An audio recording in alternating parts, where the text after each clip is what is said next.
Shunogina maktabni oldidan xonadon sotib olaman deganlar uchun ikkinchi migrayon 35-dom. Mana bu tomonda ko'rib turibsizlar, maktab eshigi 48-maktab va domni oldidagi hovlisini qarang, chiroyliligini, tilla rangdagi barglar, xullas juda ham chiroyli bo'lib turibdi. Bu tomonda endi bu bankka ham yaqin 3-etajda 2 xonali xonadonimiz sotuvda.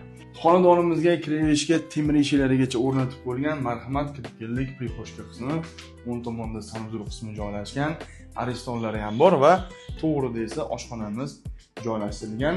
Markaziy isitishga bo'lingan, qishda issiq bo'ladi. Bu tomonda mehmonxona uchun mo'ljallangan o'zini stroyniy shkaflari va mehmonxonani ko'rinishi. Xonadonning ta'mirlari yaxshi holda, o'zini qo'shimchasiga osma balkonlari bor.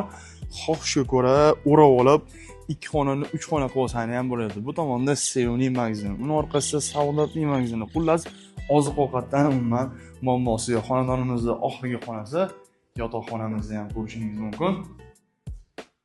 Holati yaxshi holda. Investitsiya maqsadida xonadonni xarid qilib turib, mebel texnika, gilam pardalar bilan jihozlab qo'ysangiz, oyiga yaxshigina sizga daromad olib kelib turadi. Xonadonimizning hujjatlari notariusga tayyor holda.